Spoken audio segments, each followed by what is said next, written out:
The signs were prepared and positioned near the front entrance.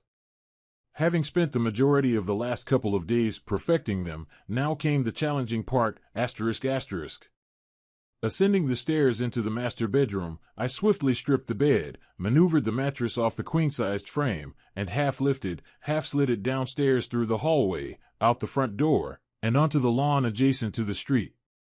Returning inside, I hurled the slats and bedclothes downstairs, following them outside and adding them to the pile beside the mattress.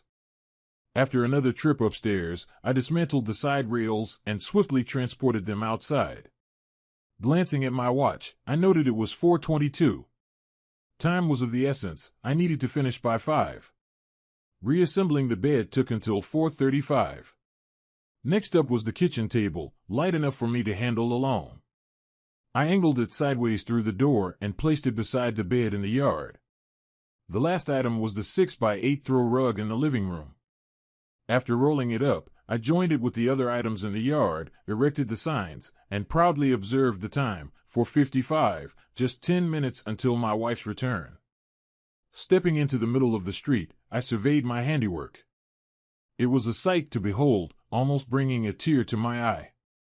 Our marriage bed, the kitchen table, and the throw rug, 3 places I knew had been used by my wife and her lover repeatedly over the past 6 months. The signs, perfectly placed and out of reach, completed the scene. I approached each piece of furniture and read aloud the large sign in front of it. "These items are yours for the taking, free. They are no longer wanted in this house. If you are able to stomach the stench of infidelity and broken vows, help yourself." The sign above the bed detailed my wife's infidelity, specifying her regular liaisons with her lover over the past 6 months. Above the kitchen table, another sign recounted their activities, typically just before she served me dinner. On the throw rug, a sign indicated their preference for that spot. Each sign was adorned with a 17 by 24-inch photo of the adulterous couple in the act. Behind the table, a 5th sign revealed the identity of my wife's lover, Greg Allen, her boss at Mitchell, Price, and Allen Realty. Married with 3 children, he was unaware of his wife's actions, but not for long. The time was 4:57, just in time. She would be home any minute. As I turned to assess the gathering crowd of neighbors and the increasing number of halted cars, some onlookers phoned friends or the police. I nonchalantly acknowledged the gathering and retreated into the house, closing the door behind me. Precisely at 5 p.m., my wife's car rounded the corner. Observing the commotion near our house, she slowed down, her gaze fixed on the spectacle unfolding on our lawn. I imagined her focusing on the furniture and signs, particularly the large photos of her and Greg Allen engaged in their illicit activities, their expressions captured in moments of lust and pleasure. Even with her car window between us, amidst the crowd of 40 or 50 onlookers, I still heard her desperate cry. "No! Oh God, no!" Finally, her gaze shifted from the signs to the front window of our house, where she spotted me standing. We locked eyes. She appeared devastated, her complexion drained, tears streamed down her cheeks. It seemed as if she was questioning me, mirroring my own bewilderment. I observed her for a moment before turning away, drawing the curtain shut behind me. Perhaps now is the time to recount how my wife, Sherry, and I ended up in this tragic situation. My name is Jack Meyer. I met Sherry during our junior year of college, introduced by a mutual friend. Instantly, I was captivated. Sherry wasn't conventionally beautiful, but she possessed an irresistible charm. Standing at 5'2" with striking blue eyes and shoulder-length blonde hair, she had a petite, yet perfectly proportioned figure that enchanted me. From that moment, I was smitten, never doubting my ability to win her heart. Sherry and I began dating, quickly becoming inseparable. Within a month, we shared our first closeness, a moment and experience unlike any other. I was consumed by my love for Sherry, unable to get enough of her. Though we were not maidens, our passion for each other was all-consuming. Every moment together was blissful, every touch electric. Our love deepened over the years. After graduating, we married and settled into our first home, a condo in Van Nuys. Sherry pursued a career in real estate while I found work in electronic manufacturing. We built a life together that I believed to be perfect. For the next 13 years, we shared an idyllic existence, first in our condo and later in our dream home.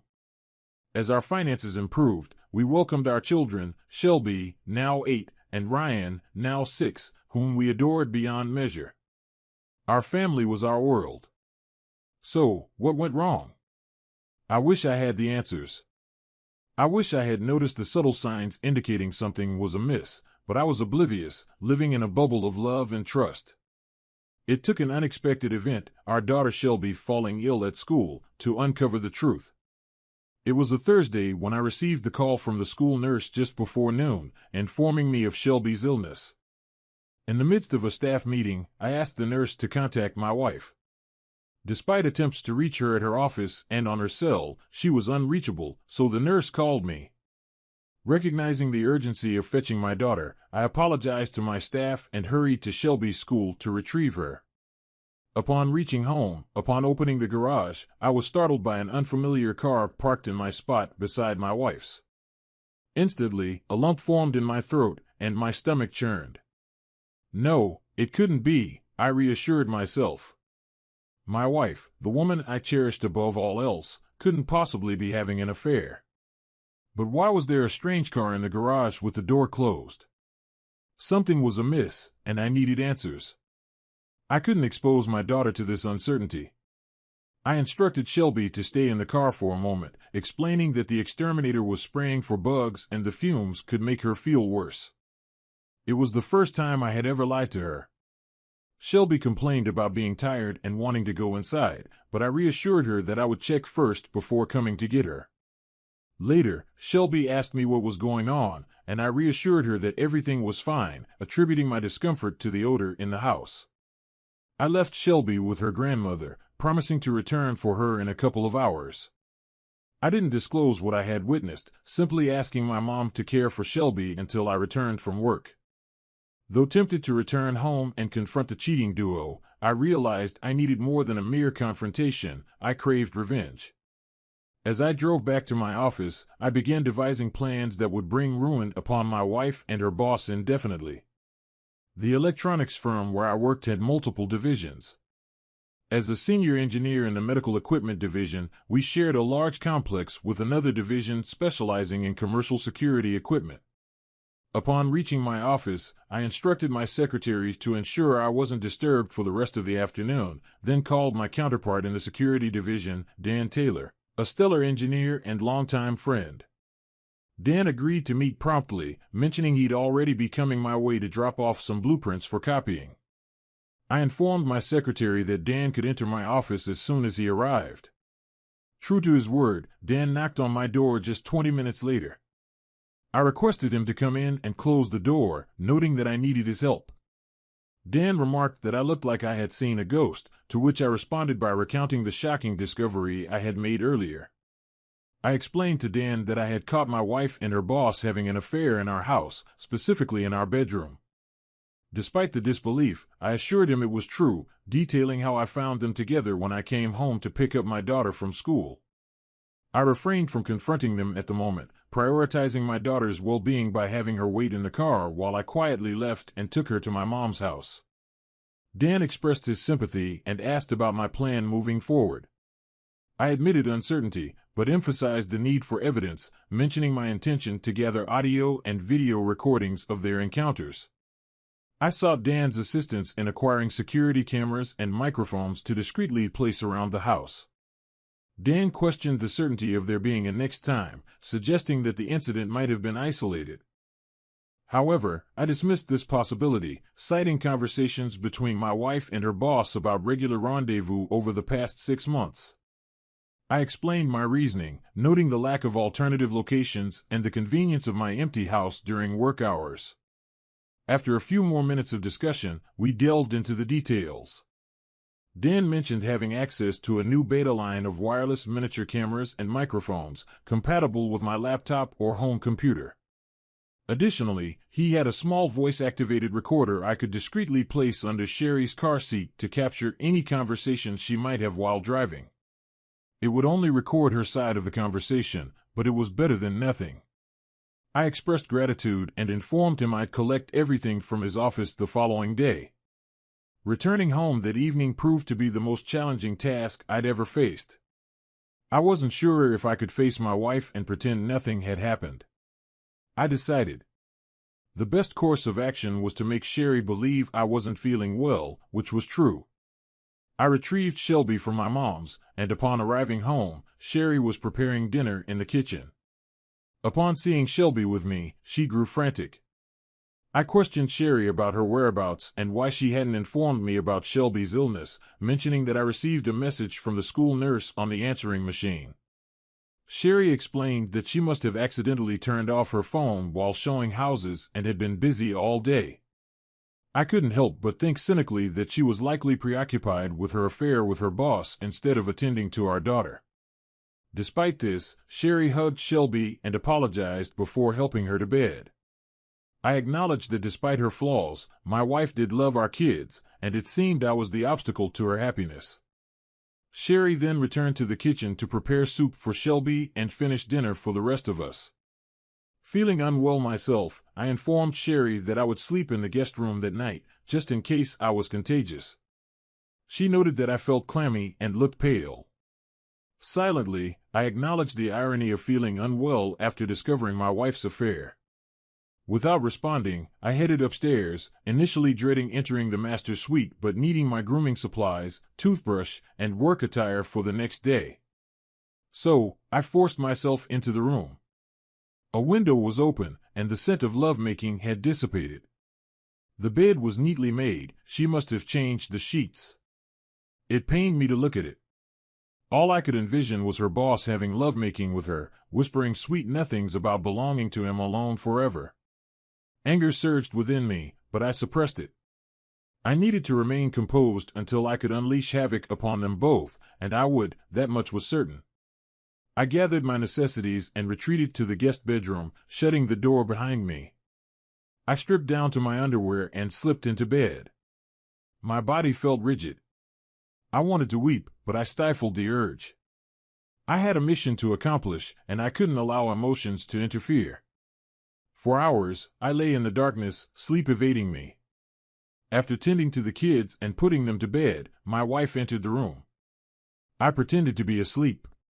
She pressed her palm against my forehead before exiting the room, shutting the door behind her. Sherry typically handled taking the kids to school, so I rose early, showered, and left the house before her awakening.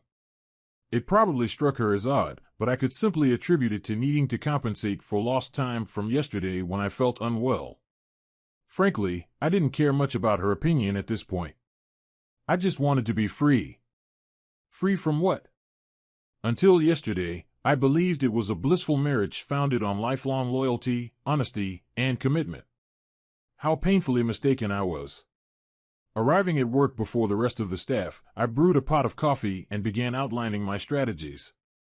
I realized I needed to cancel our shared credit cards, transfer half of our joint accounts to a separate bank under my sole name, alter my will, life insurance, and 401k beneficiaries, removing Sherry and naming only Shelby and Ryan. It felt like such a trivial effort to dissolve the last 13 years of my life. It should have been more challenging. Deep down, I suspected it would become harder at some point. I also understood the necessity of securing a competent divorce attorney to protect myself from Sherry's potential exploitation. Being in a no-fault divorce state, infidelity wouldn't significantly affect the financial settlement, but it might aid in retaining custody of my children. Sherry had demonstrated my insignificance in her life, yet she was a devoted mother, and I didn't want to deprive her of her children. I merely sought joint custody to ensure I remained a vital presence in their lives. I fought to suppress thoughts of our love life and the humiliation of overhearing my wife praise her lover's superiority to me in every aspect. If I allowed myself to dwell on it now, I'd begin to doubt myself, which I couldn't afford at the moment. That reckoning would come later, and when it did, it would likely devastate me. With my to-do list complete, I phoned Dan's office. He assured me everything would be ready by noon and offered to assist me in installing and operating the equipment. As I attempted to focus on clearing paperwork from my desk, I noticed Sherry's call on my cell phone. Despite her typically affectionate tone, her voice only fueled my anger. This time Sherry expressed concern about my well-being, mentioning that she hadn't been able to check on me before I left that morning. I responded vaguely, stating that I needed to clear my head. She suggested an idea to make me feel better that evening, but internally I couldn't help but feel resentful and deceived by her lies. However, I kept my response neutral, indicating that we would see. Sherry commented on my apparent lack of interest, to which I replied that I was preoccupied rather than uninterested. We agreed to meet at home by 6, and she reassured me that she would be in the office all day if I needed to reach her. I phoned Dan, who confirmed everything was prepared, instructing me to meet him at the loading dock entrance. We loaded all the equipment into Dan's van, and with both of us working on the installation, we had it all set up and tested by 3:30. Then we installed the software on my home office PC and configured a secure folder to collect and store everything captured by the cameras and microphones. We strategically placed bugs in the living room, kitchen, guest bedroom, and notably the master suite, ensuring the latter had 4 cameras to capture nearly every activity. As an additional measure, we installed a camera and microphone in the master bathroom just in case the couple decided to shower together after their encounter. The system was motion activated, with the cameras triggering the microphones. I was prepared. That night was exceptionally challenging for me. After dinner and once the kids were asleep, I followed my wife to our bedroom. I turned away from her and pretended to fall asleep. Sherry noticed the change in our usual routine and asked if everything was all right. I expressed some insecurities about whether I was enough for her, to which she reassured me that I was more than enough and that she couldn't bear anything happening to me. She emphasized that I was her perfect lover. Despite her reassurances, I remained distant and brushed off her concern, stating that nothing was bothering me. I feigned exhaustion, closed my eyes, and attempted to sleep. Later, I heard Sherry softly crying. I felt no sympathy for her, but I pondered whether her tears stemmed from shame for her actions or from feeling mistreated by me. Again, I rose before her and seized the chance to place the voice recorder beneath the seat of her car. I also reviewed the video and audio recordings from the installed equipment, confirming that everything from the previous night was captured clearly, even in the dim nighttime conditions of our bedroom. Initially, Sherry was a bit curt, mentioning that I had said some hurtful things the night before. Then she gave me a quick kiss on the cheek, and her demeanor shifted to cheerful. Perhaps it was due to her afternoon plans with her boss. I poured her a cup of coffee and informed her that I'd be locked in my office all day. She mentioned having to show several homes that afternoon and expressed confidence in making a significant sale, but assured me she'd be able to pick up Shelby and Ryan after school. With a peck on her cheek, I headed towards the garage door. Sherry reminded me that I had forgotten to say I love you. She emphasized how important it was for her to hear those words from me every morning. I apologized, explaining that there was a lot on my mind, but Sherry insisted that it was important for her to hear those words. I promised not to forget in the future, and with that, I left. Yeah, I'll tell some girl how much I love her if and when I ever find another girl I can trust enough to fall in love with. The intel Sherry provided about showing homes all afternoon led me to think she'd probably be with her true love. I hoped so. I was tired of games and wanted this ordeal done. I spent the morning working in my office but kept glancing at my watch. Finally, at noon, I told my secretary I'd be gone for a few hours and put my plan in motion. I borrowed a company van and parked across from my house, waiting to see what happened. It wasn't until nearly 1 o'clock that I saw Sherry's car arrive, open the garage door, and park in her usual spot. When she entered the house without closing the garage, I figured she was either leaving again or expecting someone. 10 minutes later, I realized she was expecting someone, as the same car from the day I caught them pulled into the garage, taking my place just as he had taken my place in my wife's life. I saw him get out of the car, and the garage door closed. I had to give it to them. They had the nerve to meet in my house, in my bed, to carry out their affair. It just proved they thought they wouldn't get caught or didn't care. Well, They'd soon find out they were wrong, they were caught, and I'd make sure they both cared. With this final proof of my wife's infidelity and knowing I'd soon have all the visual proof I needed of their affair, I finally let the tears fall. For 13 years, I was convinced my loving wife would never cheat on me, just as I'd never cheat on her. With the tears came doubts. Was he a better lover? Maybe better looking, but neither of us was exceptional. Why risk our marriages? I desperately wanted to confront them, but why? What would it achieve? I'd catch them, but I'd already done that once. Would I feel better by confronting her lover? Yes, but I'd likely go to jail. By this time, neither of them was worth it. My only worry was how this would affect my kids and his. As I was prepared to confront him just as he had confronted me, by 2:30, they must have finished, as the garage door opened, and he left. 15 minutes later, my wife did the same, closing the garage door behind her. I knew she'd return home with the kids by 3:30, so I quickly parked in the garage and made my way to my home office. I didn't want to review all the footage, just ensure the evidence was safely on my hard drive. After 10 minutes, I'd had my fill. It wasn't an exact replay of their previous encounter, but it was explicit. They began by having lovemaking on the kitchen table where I eat. They joked about how many times they wondered if I'd ever realize I was dining where he had been having lovemaking with her so often. Then they moved to our bedroom, though not before her lover suggested using my daughter's room for a change of scenery. My wife adamantly refused, stating it was off limits to involve their kids' rooms. At least she seemed to have some principles, just not concerning me. In the bedroom, they resumed their activities. I noticed neither of them expressed love, but my wife continued to praise her boss as the best lover she'd ever had. However, I couldn't comprehend why. They then moved to the throw rug by the living room fireplace where they engaged once more. When finished, I found it strange that she didn't bother changing the sheets, assuming she would do so when she returned with the kids at 3:30. This gave her plenty of time to air out the room and remove any evidence since I rarely arrived home before 6. Having secured the evidence I needed on my hard drive, I shut down the system and left the house without bothering to check the assumed mess on our marriage bed. I'd seen enough, and although my heart was hardened against my wife, I still felt sick inside, a sickness soon replaced by burning anger and hatred. I may have even smiled, knowing the hell I was about to unleash on their cheating heads. Back at work, I briefed Dan on everything. Like me, he couldn't comprehend how a supposedly loving wife like Sherry could do what was now clear. Not only did she break our sacred vows, but she also went out of her way to humiliate me to her lover, always affirming his superiority.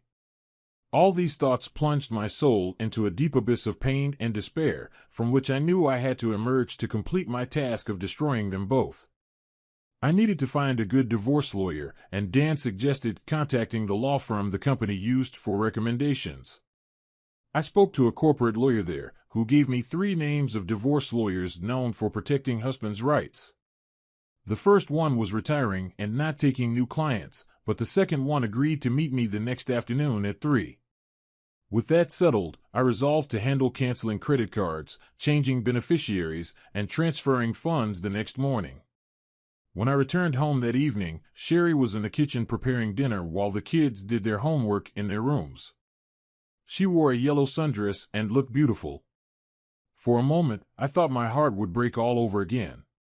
She was smiling and seemed so happy. I assumed it was her usual post-afternoon delight mood. She greeted me and asked about my day, mentioning that hers was great due to making a sale. I responded with mild interest, aware of the reason behind her happiness. I asked if anything else notable happened that day or if she met any interesting people, to which she denied, stating that she was focused on work to return home to her family. Despite her reassurance, I couldn't shake the suspicion of her affair as I headed upstairs to change clothes. While changing, I noticed the sheets had been replaced and the room aired out. Upon returning to the kitchen, I mentioned the water on the shower floor and asked if she had showered that afternoon. She appeared startled and denied it, suggesting a possible clogged drain. I speculated about the possibility of someone sneaking into the house for a rendezvous and showering afterward, which seemed to unsettle her. She attempted to brush it off with humor. As dinner progressed, conversation was minimal. I surprised Sherry by switching seats with her, prompting her to question the change. I explained it as a desire for a change of scenery. She appeared puzzled and ate little, mainly moving food around on her plate. During dinner, the kids talked about their day, but Sherry and I mostly listened, making occasional comments. After we all helped clean the dishes, I returned to my office to work on my project. I reviewed footage from that day and selected suitable stills to turn into photographs, which I downloaded to a photo file for printing. Next, I carefully crafted wording for the signs I would create. With the photographs, all that remained was to visit my lawyer to initiate the divorce, get my finances in order, and await the next visit from my wife and her lover. When I finally went to bed that night, Sherry was already asleep, or at least pretending to be. I was fairly certain my actions that evening had given her something to ponder. Not that it mattered, there was nothing she could say or do to change my mind about divorcing her for her infidelity. And there was a small silvered lining in the fact that I believe I'd managed to make her at least somewhat uneasy. Today was Tuesday, and she had mentioned making another sale on Thursday, so I took that as a signal that she and her lover would be meeting on that day. That would also mark the day I brought them down. The following morning, I rose early again, showered, and left before Sherry woke up. I had a lot to accomplish and wanted to allocate as much time as possible to get it done. My lawyer appointment wasn't until 3, so I had plenty of time to handle all the financial matters. First, I visited HR, where I changed the beneficiary on my life insurance and 401k from Sherry to Shelby and Ryan. I received some odd looks from the woman assisting me, but I didn't feel obligated to explain my actions to her or anyone else. Next, I canceled all our joint credit cards and obtained new ones in my name alone. Then I proceeded to the bank, where I transferred half of the funds from our joint checking and savings accounts to another bank in my name. I knew I needed to address our home, but I presumed the courts would allow Sherry to stay there with the kids, so I postponed action on that front until I consulted with my lawyer. At 3, I met with my lawyer, finding him to be agreeable enough. He cautioned me that since we were in a no-fault state, Sherry would likely get custody of Shelby and Ryan, and I'd lose the house and half of everything else to my wife. Even with proof of her infidelity, I instructed him on how I wanted the petition written, and when he expressed doubt about my chances of taking nearly everything from her, I reassured him I was confident I could persuade her to agree to whatever I wanted. He wasn't pleased, but he complied with my demands, assuring me he would have everything prepared for her to be served Friday morning. I also had him draft papers to file against her boss and his company for intentionally wrecking my marriage. Those documents would also be ready by Friday morning. I was prepared. When I returned home that evening, I kept my demeanor cool toward Sherry. Frankly, I had reached my limit and just wanted the whole ordeal to end so I could move on with my life. I knew there was still a lot of pain and heartache ahead, but I acknowledged there was no turning back. Besides, I'd finally be sharing the anguish and misery with my unfaithful wife and her despicable lover. After a subdued dinner with minimal conversation, I retired to my study, printed the photos of the lovers I intended to use, and crafted the signs without interruption. I also found time to compose a letter to Greg Allen's wife, enclosing prints of the large photos I planned to use on the posters, informing her that I had plenty of video evidence to provide her in case she decided to divorce her husband as I was divorcing mine. Shortly after 11, I went to our bedroom to ensure Sherry was asleep, then made my way to her car, retrieved the voice-activated recorder from beneath her seat, rewound it, and listened to its contents. I overheard one side of a conversation that sounded like it was with Greg. The caller expressed gratitude for their time together that afternoon and mentioned missing Greg after they were together. They discussed the idea of spending a whole week together and fabricated a story about a real estate convention they must attend. The caller mentioned having to give Jack occasional attention to keep him happy but expressed a desire to be exclusively with Greg. They confirmed plans for Thursday afternoon and ended the call. I was taken aback to discover that her words didn't sting as much as they had in the past. Perhaps there was still hope for me after all. Little did she realize how soon she would belong solely to him forever, and the knowledge that I was just one day away from dismantling their comfortable lives filled me with a sense of satisfaction. Revenge, I was realizing, wielded formidable power. I swapped out the tape with a fresh one and returned the recorder under her seat, hoping it would capture evidence of her anguish the next day when her world crumbled. I hardly slept a wink that night, not because I was heartbroken, I had surpassed that.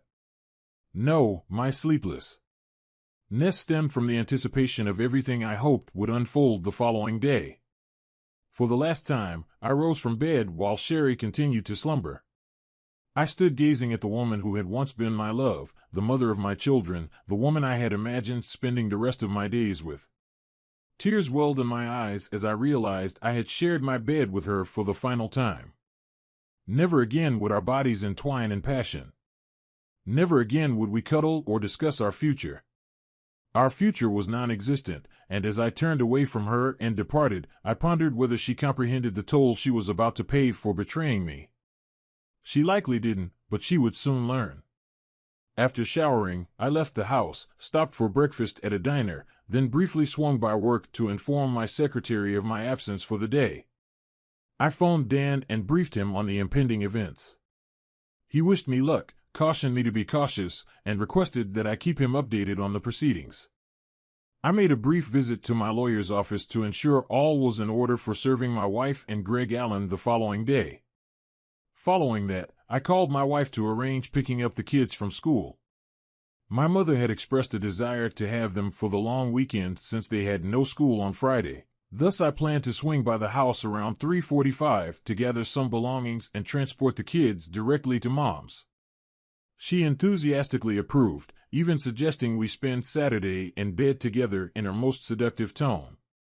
I agreed nonchalantly before ending the call.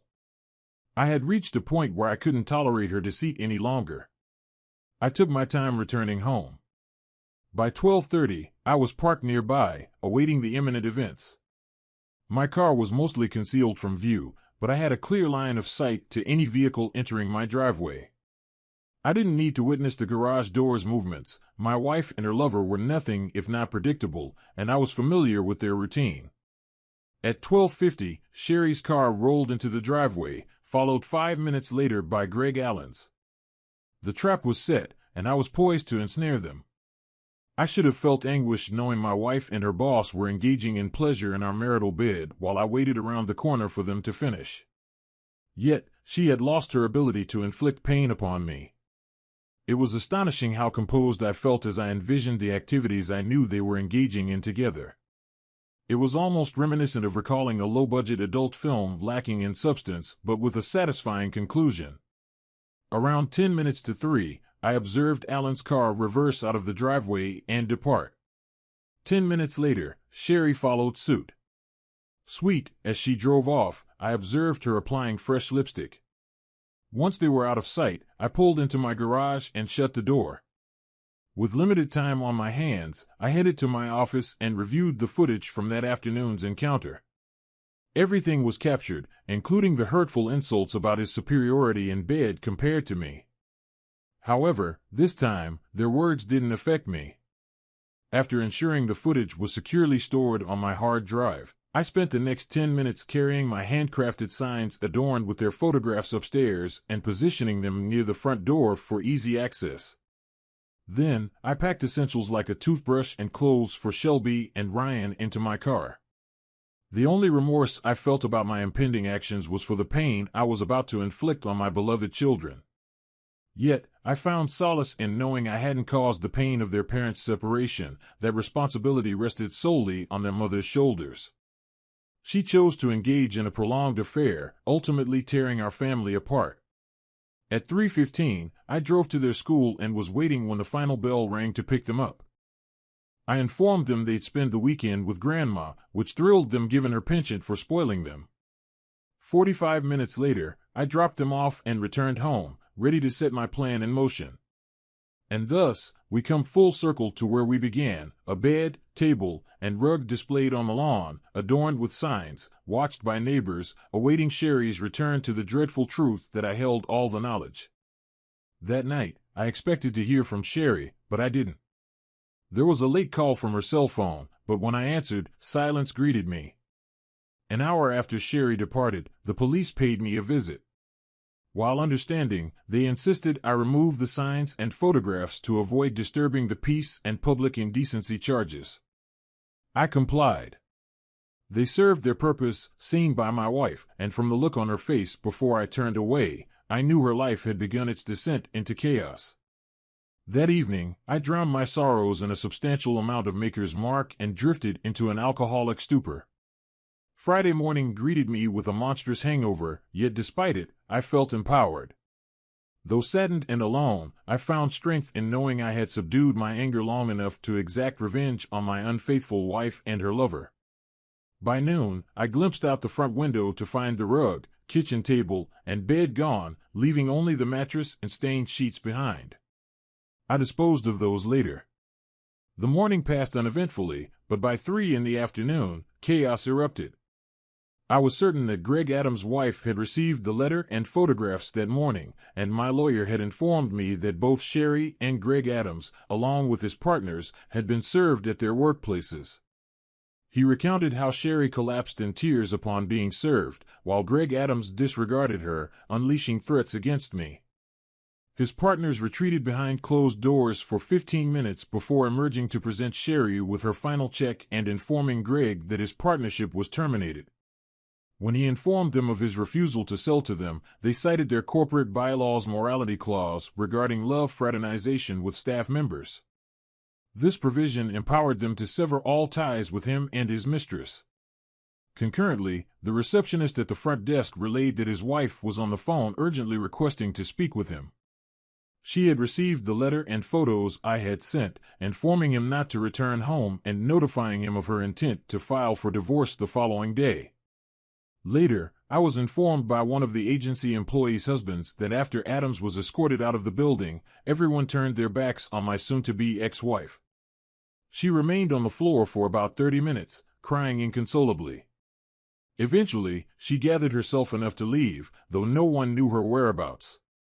The next day, Sherry finally called me, sounding distraught. She inquired about the children and whether they knew about the situation. I assured her they were safe at my mother's and wouldn't hear the details from me. She thanked me for my discretion and asked to retrieve some belongings, to which I agreed, offering to leave for a few hours. She requested to stay and talk, but I declined, leading to more tears from her. She pleaded for my understanding, expressing remorse, and claiming she never intended to hurt me. I laughed at her apology, questioning how she could claim innocence when she had expressed love and longing for her lover, comparing him favorably to me. I accused her of betraying me with her words to him, saying I had recordings of her confessing these feelings. Despite her denial, I insisted that her words were recorded, and nothing she said could change how I felt about her. She professed her love for me, claiming she had always loved only me and didn't understand why she said those things to Greg. She explained that she had done it to boost his ego because he complained about his wife. I questioned her explanation, pointing out that she had torn me down to him and had loved making with him for 6 months. She insisted she never meant to hurt me and didn't mean any of it. When I pressed her for an explanation, she admitted that it felt dirty with Greg and that she felt she should be dirty with him, keeping it separate from what she had with me, which she described as loving and clean. I expressed disbelief at her actions and called her sick, admitting my own foolishness for not seeing it sooner. She begged for a chance to make it right, insisting that she loved only me and belonged to me. She pleaded for forgiveness and offered to come to me immediately, begging me not to leave her. I informed Sherry that I no longer loved her and that she was the one who left me. I condemned her actions with Greg over the past 6 months, stating that her behavior proved she didn't love me.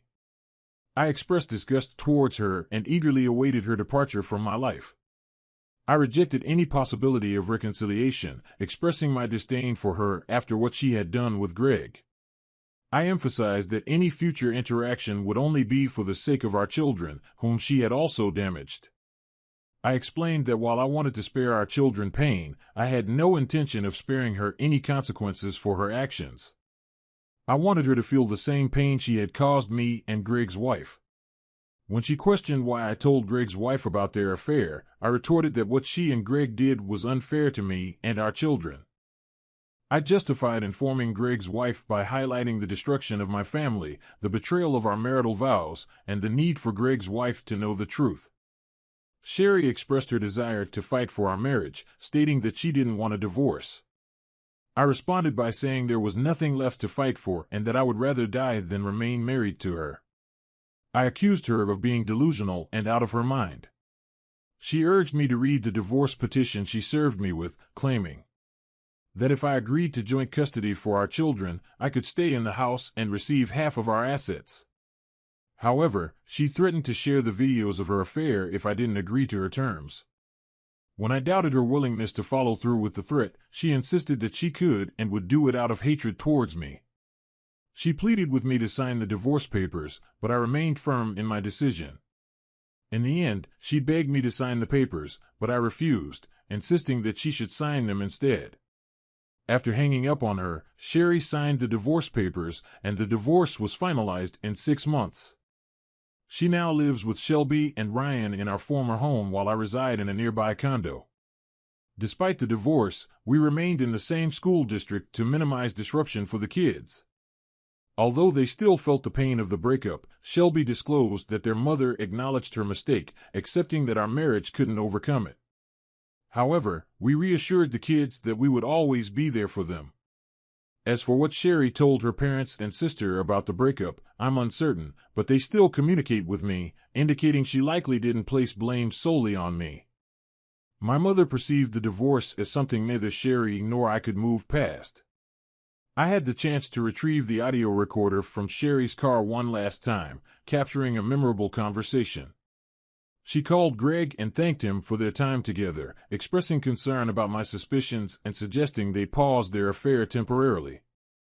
Upon arriving home, she discovered signs and photographs revealing my knowledge of her infidelity, leading to her panic and realization of the consequences.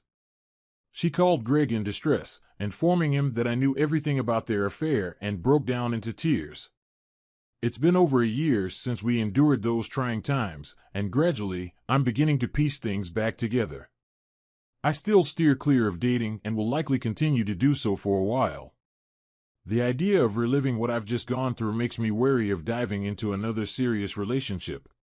Shelby mentioned that her mom went on one date but returned home in tears, and as far as she knows, hasn't dated since. Sherry found work as a receptionist in a retirement village and has put her real estate career on hold, at least for now. I've never found out if she keeps in touch with Greg Allen, and frankly, I don't care. Greg Allen and his wife divorced, and he's been struggling to find employment. Even though I didn't share the videos of their closeness encounters with anyone, Sherry knew I wasn't sympathetic towards Greg. It seems many businesses are wary of hiring someone with a reputation for seducing married women and causing marriages to dissolve. Although I blurred Sherry's face in the videos, I retained all the audio. I recently heard that Greg's ex-wife is dating a kind police officer, and it appears to be serious. Good for her. Speaking of Greg's former employer, to avoid negative publicity, they offered me a generous settlement to prevent a lawsuit. I accepted. As far as I'm concerned, that chapter is closed. For now, my focus is solely on my children and their future. Perhaps one day, my own future will take precedence as well.